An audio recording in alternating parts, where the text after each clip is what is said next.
FM lifeline lifeline lifeline. नमस्कार।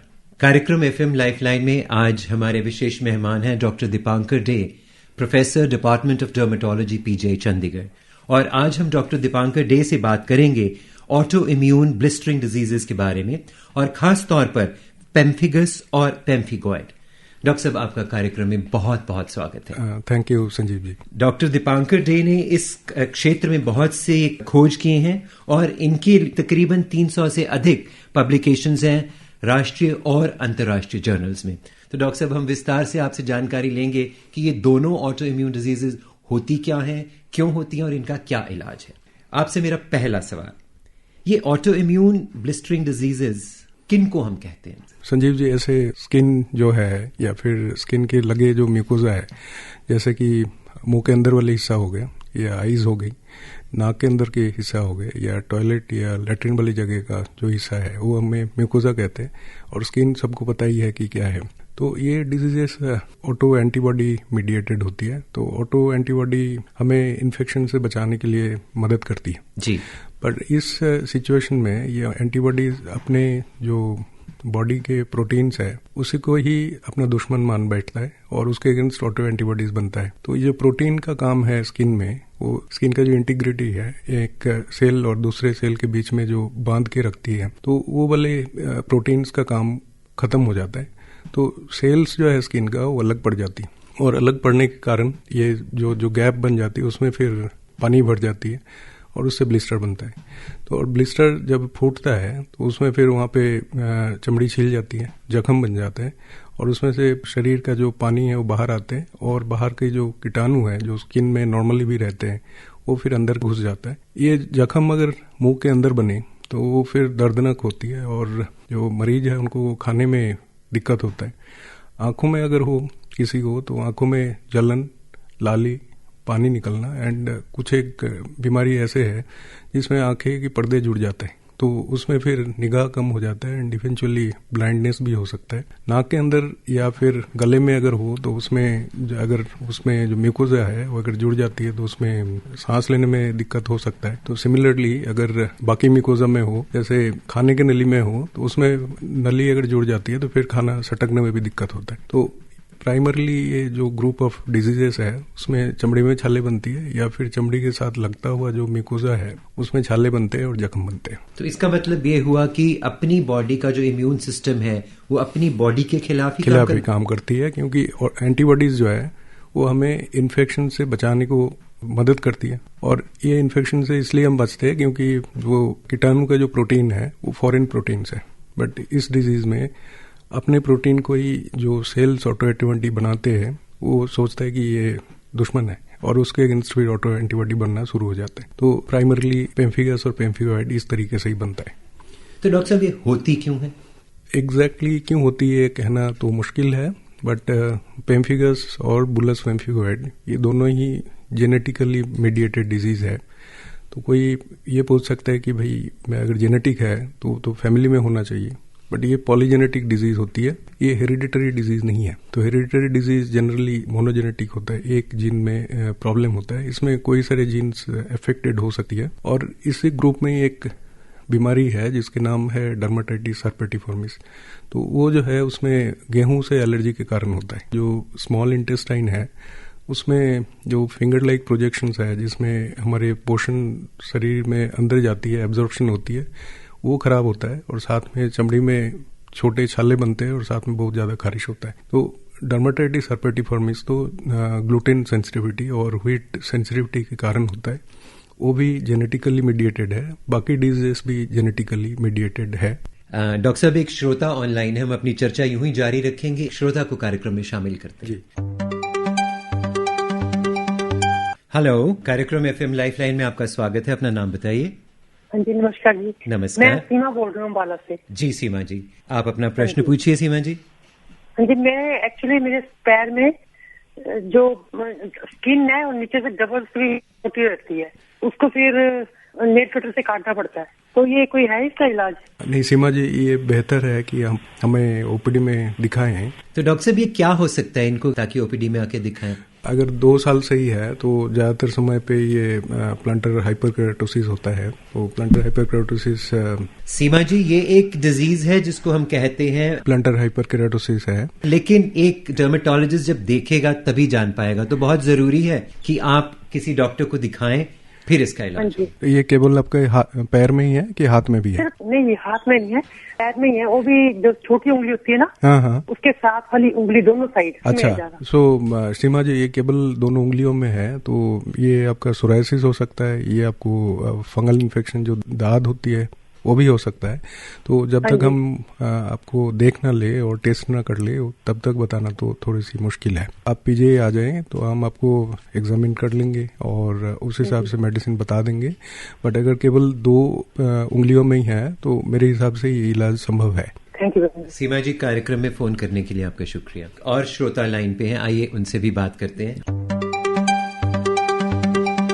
कार्यक्रम FM lifeline में आपका स्वागत है, अपना नाम बताइए। जी, मैं कुराली पंजाब से हरपाल सिंह बोल रहा हूँ। जी हरपाल सिंह जी, अपना प्रश्न पूछिए। डॉक्टर साहब नमस्कार जी। नमस्कार हरपाल जी।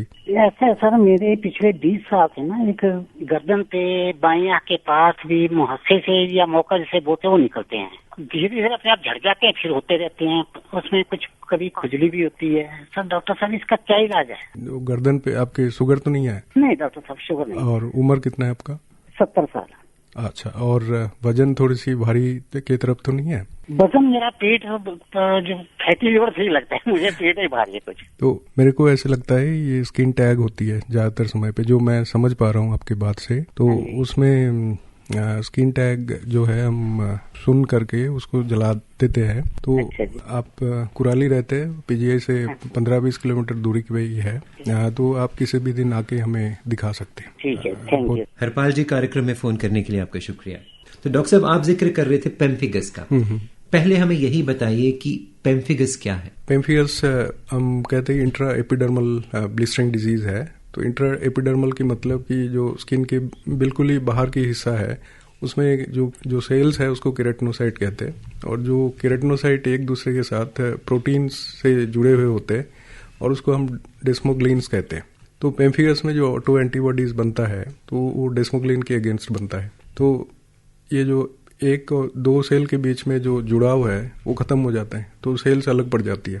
जैसे आपने पुराने दीवार देखे होंगे जी, जिसके बीच का मसाला खराब हो जाता है तो दीवार टूट जाता है जी। तो यहाँ पे भी सेल्स के बीच में जो मसाला है जो जोड़ के रखते हैं वो खराब होने के कारण सेल्स के बीच में कोई जोड़ नहीं रहता, तो अलग अलग पड़ जाता है और वो खाली जगह होने के कारण वहाँ पे फिर पानी आ जाता है और ब्लिस्टर बन जाता है। तो पहला साइन इसका क्या है? कैसे पता चलता है कि पेम्फिगस है? पहले छाला होता है, कैसे एक आम इंसान को पता चलेगा? तो इसमें 2 तरीके का कॉमन है, एक पेम्फिगस वल्गैरिस है और एक पेम्फिगस फुलिएसियस है। पेम्फिगस वल्गैरिस के अंदर ज्यादातर मरीजों को मुंह के अंदर से जख्म शुरू होता है। तो मुंह पे पता कैसे लगेगा कि जख्म है, और उसमें से खून भी निकल सकता है और दर्द होती है तो खाने में दिक्कत होता है। तो ये जख्म जो है मेनली गाल में होती है या फिर मसूरे में हो, जीभ में भी हो सकता है या फिर जीभ के नीचे वाले हिस्से में भी हो सकता है। कहने का ये मतलब है मुंह के अंदर कहीं पे भी ये जख्म बन सकता है। आम जख्म जो है जो बाकी बीमारियों में बनती है वो ज्यादातर समय पे जख्म बना और थोड़े दिन के बाद अपने आप ठीक भी होता है, बट यहाँ पे जख्म परसिस्ट करती है जब तक दवाई ठीक तरीके से शुरू ना किया जाए। ज्यादातर समय पे पेम्फिगस वल्गैरिस में मुंह के अंदर जख्म शुरू होने के बाद कुछ एक हफ्ते में या कुछ एक महीने में फिर चमड़ी में छाला बनना शुरू होता है, और छाले मतलब पानी वाले ब्लिस्टर्स बनती है, और जब फूट जाता है फिर उसमें हम इरोशंस कहते हैं। तो वो धीरे धीरे अगर इलाज ना करे फिर पूरी जिस्म पे बढ़ने का भी संभावना है। तो प्राइमरली जो पेम्फिगस वल्गैरिस है वो मुंह के अंदर शुरू होता है और फिर स्किन में जाके फैलती है। दूसरा जो है पेम्फिगस फुलिएसियस है, इसमें नॉर्मली मुंह के अंदर नहीं होता, ये केवल चमड़ी में ही होती है, और ये बिल्कुल ही सुपरफिशियल हिस्सा जो एपिडर्मिस का है उसके सुपरफिशियल हिस्से में होता है। जो छाले बनते हैं वो बनते ही फूट जाता है, तो कोई बार पता भी नहीं लगता कि छाले बनी हुई है, बट उसमें लाली है और फिर पानी निकलती है उसमें से, और ये भी पूरी शरीर में फैलने का संभावना है अगर सही समय पे और सही तरीके से इलाज नहीं किया जाए। डॉक्टर साहब, आमतौर पर जब एक छाला हुआ तो हम क्या मुंह में ग्लिसरीन लगा लिया या कुछ ऐसा घरेलू इलाज किया और देखा कि 2-4 दिन में वो ठीक हो गया, तो हमें कैसे पता चलेगा कि ये पेम्फिगस है, ये हमें आप बताइए। लेकिन ये चर्चा हम करेंगे एक कॉलर से बात करने के बाद। हेलो। हाँ, नमस्कार जी, मैं नरेंद्र शर्मा बोल रहा हूँ, सेक्टर 9 पंचकुला से। जी नरेंद्र जी, आपका स्वागत है, अपना प्रश्न पूछिए। मेरा सवाल ये है जी, मेरी उम्र तकरीबन 78 है और कई दफा जो खट्टा जहाँ मिर्च वाला खाते हैं तो जीभ पे कुछ ना कुछ बन जाता है जी, तो उससे बड़ी प्रॉब्लम होती है। फिर मतलब ग्लिसरीन वगैरह लगाएं तो उससे आराम मिलता है। नहीं, अभी संजीव जी इसके बारे में चर्चा कर रहे थे, बट ये आपको खट्टा चीज सही होती है और जीभ में तकलीफ क्या होता है? अनइजीनेस है, वैसे तो कुछ नहीं है। अच्छा, तो और ये ठीक भी हो जाता है अपने आप, और ग्लिसरीन लगाते हो तो ठीक हो जाता है? हाँ, नेक्स्ट डे मतलब ठीक हो जाएगा। अच्छा, तो ये जो खाने के कारण एलर्जी भी होती है कई बार, और उसमें मुंह के अंदर थोड़ी सी अनइजीनेस हो सकता है, बट आपके जो बीमारी है वो पेम्फिगस नहीं है। और क्योंकि आपका उम्र अब कहे 78 के करीब है जी, और ये काफी साल से है, तो मेरे हिसाब से इसमें एक्टिवली कुछ करने की जरूरत नहीं है। Glycerine is enough for this. जी जी जी, अगर आप उससे ठीक हो रहा है तो आप प्लीज वो कंटिन्यू कर लीजिए। कार्यक्रम में फोन करने के लिए आपका शुक्रिया। डॉक्टर साहब, जैसा अभी इन्होंने कहा कि इनके छाले हो जाते हैं और वो ठीक हो जाते हैं, हम बात कर रहे थे पेम्फिगस की, वहां छाला हुआ और कितनी देर वो ठीक नहीं होता? पेम्फिगस में जो इरोशंस है, जो जख्म है, वो समय के साथ ठीक नहीं होता जब तक उसका इलाज ना किया जाए। तो किसी के अगर मुंह के अंदर जख्म है और मे बी हफ्ता, 2 हफ्ता, 3 हफ्ते से वो ठीक नहीं हो रहा है, तो ज्यादातर समय पे जो लोग करते हैं तो ये तो डेंटल वाले डॉक्टर को दिखाते हैं या फिर ENT वाले डॉक्टर को दिखाते हैं, और वो जायज है क्योंकि जो हमारे कोलीग्स है डेंटल डिपार्टमेंट पे या फिर ENT डिपार्टमेंट पे, वो भी मुंह के बीमारी का इलाज करते हैं। बट मैं यहाँ इस मंच के जरिए बताना चाहूंगा कि मुंह के अंदर की जो प्रॉब्लम है, जो जख्म वाले प्रॉब्लम है, तो वो आप स्किन स्पेशलिस्ट को भी दिखाएं, और उसमें हो सकता है आपको जो बीमारी है उसके बारे में जल्दी पता लगे। डॉक्टर साहब, यही मैं जानना चाहता था कि जब ऐसे छाले हुए, बहुत दिन वो छाले रहे, उसके बाद कब एक मरीज डिसाइड करे कि हाँ मुझे एक स्किन स्पेशलिस्ट के पास जाना है या डेंटल के पास जाना है या ENT के पास जाना है? तो मुंह के अंदर की जख्म की अगर बात करें तो उसमें बेशक डेंटल कोलीग्स को दिखाएं या फिर ENT कोलीग्स को दिखाएं, पर डायग्नोसिस अगर सबसे जल्दी करना है मुंह के अंदर की डिजीज के लिए भी, तो फिर भी स्किन स्पेशलिस्ट को दिखाएं। तो जो जख्म 1 हफ्ते या 10 दिन में ठीक नहीं हो रहा है, उसके लिए तो स्किन स्पेशलिस्ट का सलाह लेना जरूरी है। डॉक्टर साहब, आप इस जख्म के बारे में बताइए कि वो किस तरह का जख्म होता है, ताकि एक मरीज को पता चल जाए कि हाँ ये पेम्फिगस का जख्म है। पहले भी जैसे बताएं कि ज्यादातर समय पे ये जख्म जो है वो गाल में या मसूड़े में होती है, होंठ पे होता है, जीभ में हो सकता है, जीभ के नीचे वाले हिस्से में, या फिर फ्लोर ऑफ द माउथ जो हम कहते हैं उसमें भी होता है। कायदे से ये मुंह के अंदर की किसी भी म्यूकोजल सरफेस में हो सकता है, और इसमें दर्द होता है, खाने में दिक्कत करती है। और दूसरा जो है जख्म, कोई कहीं के भी जख्म जो है वो लाल रंग की होती है और ये ब्लीड करता है। और मुंह के अंदर जब कुछ अल्सर हो तो उसमें फिर नेचुरल रिएक्शन जो है कि मुंह के पानी ज्यादा आता है। तो कोई भी जख्म मुंह के अंदर जो हफ्ता, 10 दिन, 2 हफ्ते से ज्यादा रह रहा है, घरेलू इलाज से ठीक नहीं हो रहा है, या फिर आपने लोकल फिजिशियन को दिखाए और ठीक नहीं हुआ, तो उसमें आप देर मत करिएगा, किसी स्किन स्पेशलिस्ट को दिखाएं। और उसका कारण केवल एक ही है कि अगर पेम्फिगस की बीमारी है और उसको अगर जल्दी इलाज शुरू कर दिया जाए तो इसका जो कंट्रोल है वो भी बड़ी जल्दी होती है। डॉक्टर साहब, जब आप एक डायग्नोज कर लेते हैं कि इस मरीज को पेम्फिगस है, तो आपका ट्रीटमेंट किस तरह होता है? ट्रीटमेंट उस हिसाब से डिपेंड करता है कि मरीज की एक्सटेंट ऑफ इन्वॉल्वमेंट कितना है, कि केवल मुंह के अंदर ही है। अगर मुंह के अंदर ही है तो उनकी लाइफस्टाइल में उसका कितना इफेक्ट है, स्किन में कितना एक्सटेंसिव है, और साथ में उनका जो एसोसिएटेड डिजीजेस है, कि हम प्राइमरली ये ट्रीट करते हैं, मान के चलिए कि प्रेडनिसोलोन है जो कि एक स्टेरॉयड है, और वो मेजॉरिटी ऑफ टाइम्स वो फर्स्ट लाइन ट्रीटमेंट होता है। बट प्रेडनिसोलोन हम जिनका ऑस्टियोपोरोसिस है, जिनको पहले से ही हड्डियां नरम है, या फिर मान के चले कि जिनको ग्लोकोमा है, जिनका आई की प्रेशर ज्यादा है, या फिर किसी को पहले से ही पता है कि स्टेरॉयड लेने से उनको साइकोसिस होती है, कि एग्रेसिव हो जाता है स्टेरॉयड लेने से, तो उनको फिर हम स्टेरॉयड नहीं देते। तो उस सिचुएशन में फिर बायोलॉजिक ट्रीटमेंट होती है उसमें, और वो IV लगती है। हम तो उनको, मरीज को काफी सारे जांच करनी पड़ती है, उनको एडमिट करते हैं और फिर वो अंडर सुपरविजन रिटुक्स में लगता है। तो डॉक्टर साहब तकरीबन कितनी देर में वो डिजीज कंट्रोल में आ जाती है? मान के चले कि थोड़ी दिन का बीमारी है और थोड़ी सी जगह पे ही है, मान के चले कि मुंह के अंदर ही है, तो कोई सारे समय हम जो दवाई शुरू करते हैं तो उसके अंदर 4 से 6 हफ्ते के अंदर डिजीज कंट्रोल हो जाता है। डिजीज कंट्रोल कहने का मतलब कि नए छल्ले बनना बंद हो जाता है और जो पुराने वाले हैं वो जख्म ठीक होना शुरू हो जाता है। बट मुंह के अंदर की जख्म या स्किन का जख्म बिल्कुल ठीक होने में 3-4 महीने तक की समय लग सकता है।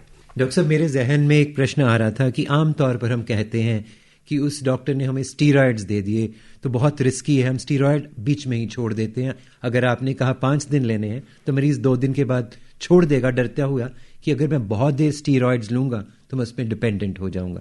तो हमें बताइए कि बीच में छोड़ने से, स्टीरॉयड्स खाने से क्या हो सकता है, और अगर ना पूरा खाएं फिर क्या हो सकता है? ये बिल्कुल सही सवाल पूछे और लोगों के मन में ये डर रहता है कि स्टेरॉयड डिपेंडेंट बन जाएंगे। पर इस बीमारी में जो सबसे अच्छी चीज है मैं बताऊं कि ये डिजीज कंट्रोल होने के बाद कोई सारे समय पे दवाइयां बंद हो जाते हैं जी, और पेशेंट बिल्कुल नॉर्मल लाइफस्टाइल लीड कर सकते हैं। बट मन के अंदर ये बात भी रहना चाहिए कि ये ऑटोइम्यून डिजीज होने के कारण ये दोबारा हो सकता है। तो इसका जो एडवर्स इफेक्ट्स है, जो साइड इफेक्ट्स है, उसके बारे में जो डॉक्टर इलाज करते हैं उनको पूरी पता होता है और उसका एडवर्स इफेक्ट्स ना हो, साइड इफेक्ट्स ना हो, तो उसके लिए जो मॉनिटरिंग इन्वेस्टिगेशंस है वो बेसलाइन मतलब कि ट्रीटमेंट शुरू करने के पहले भी होता है और ट्रीटमेंट चलने के दौरान भी होता है। तो हमारा एम ये होता है कि पेशेंट का डिजीज कंट्रोल हो जाए और डिजीज रेमिशन में चली जाए, मतलब ठीक हो जाए।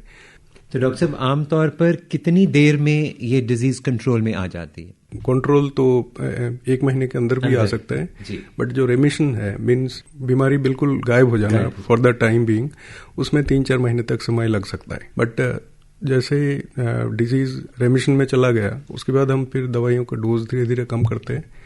तो ये दवाइयाँ धीरे धीरे डोज कम करके हम बंद कर देते हैं। बट पेशेंट को ये जानना जरूरी है कि दवाई बंद करने के बाद ये कुछ एक महीने या कुछ एक साल या फिर कुछ एक हफ्ते बाद भी दोबारा से शुरू हो सकता है। तो डॉक्टर साहब, क्या ये हमारे लाइफस्टाइल से भी किसी तरह इनका ताल्लुक है?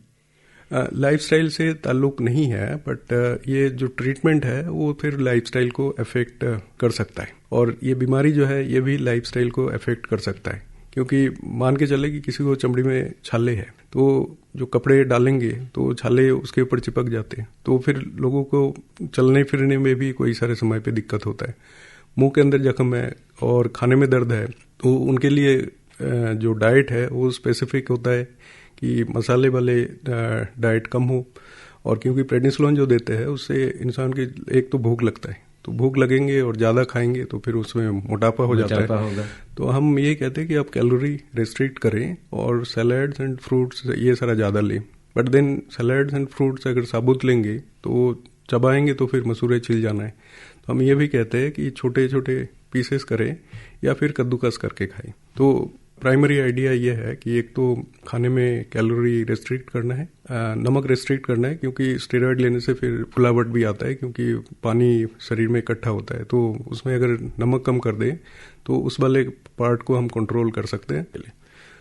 डॉक्टर दीपांकर, ये तकरीबन आमतौर किस उम्र में पेम्फिगस होने के चांसेस ज्यादा होते हैं? तो पेम्फिगस बड़ों में भी होता है, बच्चों में भी होता है, पर ज़्यादातर समय पे ये 5th डिकेड जो हम कहते हैं कि 40 साल की उम्र के आसपास पेम्फिगस होता है। बट पेम्फिगस बच्चों में भी हो सकता है, इवन 3 महीने या 3 साल के बच्चों को भी हो सकता है। और बहुत ज़रूरी है कि टाइमली इंटरवेंशन हो जाए ताकि अगर इलाज शुरू हो जाए समय से तो ठीक हो जाएगा। हाँ, तो उसमें 2 पहलू है। एक तो टाइमली अगर इलाज शुरू हो जाए तो उसमें जो डिजीज कंट्रोल एंड रेमिशन है वो जल्दी हो जाता है, और इसको अगर डिले करेंगे तो ये डिजीज कंट्रोल एंड रेमिशन में लंबा समय लगता है। और पेम्फिगस और पेम्फिवाइड एक ग्रुप ऑफ डिजीज हमारे स्किन डिजीजेस में है जिसमें बीमारी जानलेवा भी हो सकता है। तो जल्दी डॉक्टर के पास जाना, डॉक्टर ने जल्दी से उसके जांच करना और डायग्नोसिस बनाना और साथ में दवाइयाँ शुरू करना, और दवाइयाँ सही डोज पे शुरू करना और सही दिन तक देना, वो इम्पॉर्टेंट है अर्ली डिजीज कंट्रोल और अर्ली रेमिशन के लिए, और ये प्रिवेंट करने के लिए कि बीमारी जानलेवा ना बने। डॉक्टर साहब, बीमारी जानलेवा किस स्थिति में आके बनती है? नहीं, इसमें मान के चले कि अगर पूरी चमड़ी छिली हुई है तो हम मरीज को ये कहते हैं जैसे कि सबके घर के दरवाजे के बाहर एक जाली के दरवाजा होता है, और उससे क्या होता है कि मक्खी मच्छर या बाकी कीटाणु अंदर नहीं आता। हमारे पेम्फिगस के डिजीज में ये चमड़ी छिली होने के कारण हम ये कहते हैं कि बाहर वाले जो जाली वाले दरवाजा है वो खुला है, तो खुला है तो बाहर की सारे कीड़े मकोड़े अंदर जैसे कमरे के अंदर आती है। इसमें भी चमड़ी का जो नॉर्मल बैक्टीरिया है वो छिली हुई चमड़ी के जरिए अंदर जा सकता है। और क्योंकि ये पेशेंट्स को स्टेरॉइड देते हैं या फिर अदर इम्यूनो सप्रेसिव ट्रीटमेंट देते हैं, तो पेशेंट नॉर्मली उस समय पे इम्यूनो कॉम्प्रोमाइज्ड होते हैं, और कीटाणु अगर छिली हुई चमड़ी के जरिए अंदर जा रहा है तो उसमें इन्फेक्शन का रिस्क होता है, और वो ज़्यादातर समय पे जो जानलेवा होता है वो इन्फेक्शन के कारण होता है। और जो चमड़ी छिली हुई है उसमें शरीर के जो फ्लूइड है, जो पानी है, और उसके अंदर जो इलेक्ट्रोलाइट्स है जैसे सोडियम या पोटेशियम है वो बाहर आ जाती है। तो शरीर में पानी की कमी होती है और सोडियम पोटेशियम की कमी होता है, तो फ्लूइड और इलेक्ट्रोलाइट इम्बैलेंस के कारण भी कभी कभी ये जानलेवा साबित हो सकता है। डॉक्टर साहब, अब हम बात करेंगे पेम्फिगॉइड के बारे में। दोनों में क्या अंतर है? पेम्फिगस जो है वो इंट्राएपिडर्मल है, पेम्फिगॉइड जो है वो सब एपिडर्मल है। आम लोगों के लिए ये बहुत ज़्यादा डिफर नहीं करता क्योंकि लेवल का डिफरेंस बहुत ज़्यादा नहीं है, बट ये जो पेम्फिगॉइड है ये इसका प्रेजेंटेशन थोड़ी सी डिफरेंट तरीके का होता है। तो पेम्फिगॉइड डिजीज जो कॉमन है इंडिया में वो बुलस पेम्फिगॉइड है, और उसमें मुंह के अंदर का जो जख्म है वो उतना ज़्यादा नहीं होता जितना पेम्फिगस वल्गैरिस में होता है। या फिर और एक पेम्फिगॉइड वेरिएंट है जो म्यूकस मेम्ब्रेन पेम्फिगॉइड है, उसमें म्यूकोजा में ज़्यादा होता है। तो ज़्यादातर समय पे यहाँ पे लाल धब्बे होते हैं चमड़ी में, और थोड़ी सी ज़्यादा उम्र में होते हैं, जैसे 60s और 70s में जो एल्डरली पॉपुलेशन है हमारा। और ज़्यादातर समय पे जो जिनको डायबिटीज़ है या क्रॉनिक किडनी डिजीज़ है उनको ये बीमारी ज़्यादा होता है। लाल धब्बे जो होती है उसमें बहुत ज़्यादा खारिश होता है। तो पेम्फिगस वाले जो डिजीज़ है उसमें नॉर्मली खारिश नहीं होता, खुजली नहीं होता, और ब्लिस्टर्स जो है वो गहराई में होने के कारण वो थोड़ी सी टेंस होती है, मतलब मोटा ब्लिस्टर बनती है जो जल्दी नहीं फूटता।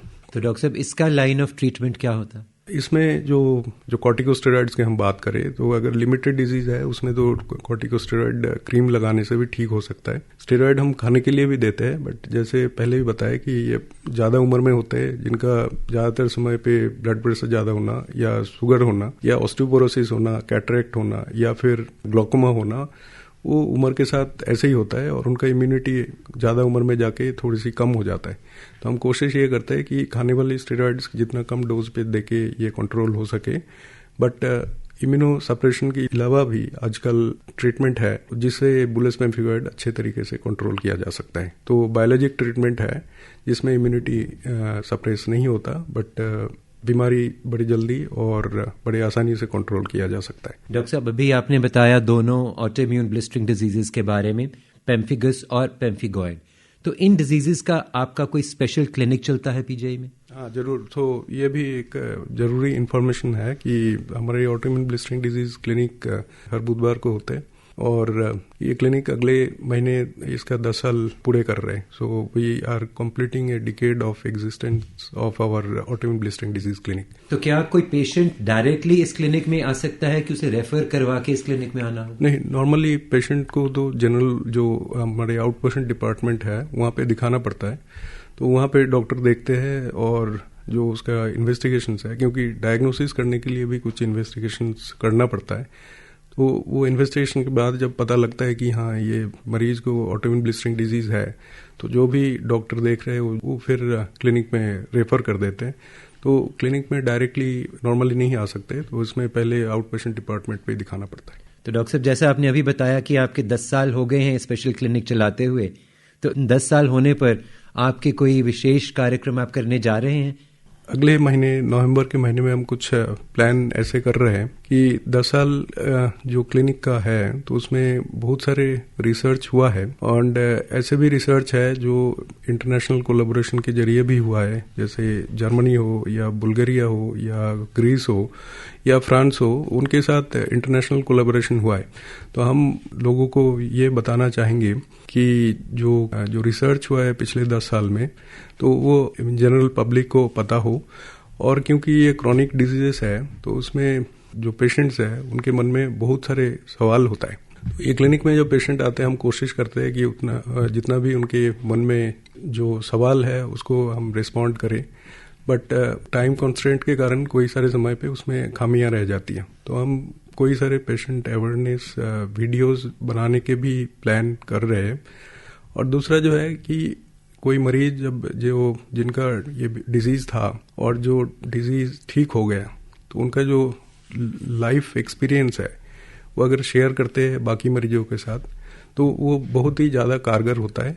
डॉक्टर साहब, क्योंकि आप एक रिसर्च इंस्टीट्यूट से हैं तो मैं कार्यक्रम के आखिर में जानना चाहूँगा कि जो आपकी लेटेस्ट रिसर्च है इस क्षेत्र में वो क्या कहते? ये जो बुलस पेम्फिगॉइड हमने बात करें तो उसमें एक बायोलॉजिक है जो उमलिजुमैब है। तो उमलिजुमैब इसलिए बेहतरीन मैं ये कहूँगा कि इसमें पेट में इंजेक्शन लगती है जैसे इंसुलिन का इंजेक्शन लगता है और उसका कोई मॉनिटरिंग इन्वेस्टिगेशंस नहीं है और पेशेंट अगर चाहे तो वो घर पे भी ये इंजेक्शन लगा सकते हैं और इसमें इम्यूनिटी सप्रेस नहीं होता है। तो हमने इसके ऊपर अभी रिसर्च करे है। सो ये जो पेम्फियस डिजीजेस है इसमें कोई सारे समय पता नहीं लगता कि कब जाके दोबारा होगा। तो it's just like living the life on the edge, है ना। तो हम अभी लगभग 3-4 रिसर्च ये कर ली है ये जानने के लिए, ये प्रेडिक्शन के लिए कि कब जाके मरीज को दोबारा से ये बीमारी हो सकता है, या फिर जो मैं पहले कह रहा था कि इम्यून सप्रेसेंट जो है वो हम धीरे धीरे डोज कम करके बंद करते हैं, हम कब जाके बंद करने के परिस्थिति में आए, या फिर कब जाके हमें पता लगे कि पेशेंट्स को ये डिजीज दोबारा होने वाला है। तो इसको हम कहते हैं प्रेडिक्शन ऑफ रिलैप्स।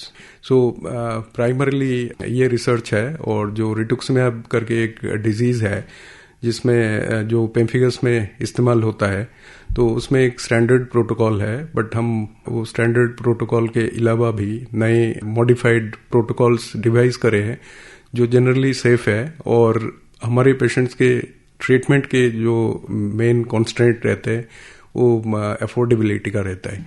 सो अगर हम मॉडिफाइड स्ट्रेटेजी इस्तेमाल करते हैं तो पेशेंट का जो कॉस्ट है, जो कॉस्ट ऑफ ट्रीटमेंट है, वो 40 से 50% तक कम हो जाता है। ओवर द लास्ट 10 years और सो हमने अप्रोक्सीमेटली 40 रिसर्च पेपर्स पब्लिश करे हैं। एंड ये सारे रिसर्च जो है इसका प्राइमरी टारगेट तो जो पेशेंट्स है उनके बेनिफिट एंड वेलफेयर ही है। डॉक्टर साहब बहुत बढ़िया। अगर आप डॉक्टर ये बता सके कि ये ऑटो इम्यून डिजीज का कब रिलैप्स होगा तो ये एक बहुत बड़ी अचीवमेंट है जिसके लिए हम आपको शुभकामनाएं देते हैं। और जाते जाते मैं आपसे गुजारिश करूंगा कि हमारे श्रोताओं को आप क्या मैसेज देंगे? क्योंकि ये शीर्षक अपना पेम्फिगस और पेम्फिगॉइड है और कोई हमारे मरीज जो है जो ये डिजीज से है उनको पता ही है क्योंकि हम क्लिनिक में काउंसलिंग करते ही होते हैं। और मैंने पहले भी बताया कि ये डिजीजेस जो है वो परफेक्टली कंट्रोलेबल है। लोगों का मन में ये होता है कि क्योर है कि नहीं है, तो हम ये कहते हैं कि डायबिटीज जो है जो हर 100 में से 30 जने को है, या फिर हाइपरटेंशन है वो जो कि हो सकता है 100 में से 50 जने को है, तो वो भी क्योरेबल नहीं है, वो कंट्रोलेबल है। बट उसमें एक दिन के लिए भी आप दवाई छोड़ नहीं सकते।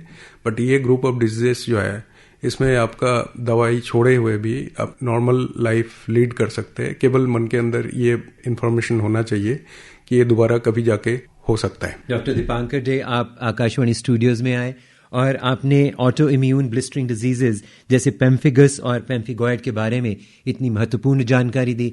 आपका बहुत बहुत शुक्रिया। श्रोताओं, इसी के साथ ही संजीव दोसांझ को FM लाइफलाइन कार्यक्रम यहीं समाप्त करने की इजाजत दीजिए। नमस्कार। इस कार्यक्रम में हमें तकनीकी सहयोग दिया हमारे इंजीनियर आकाश भारद्वाज ने। FM lifeline.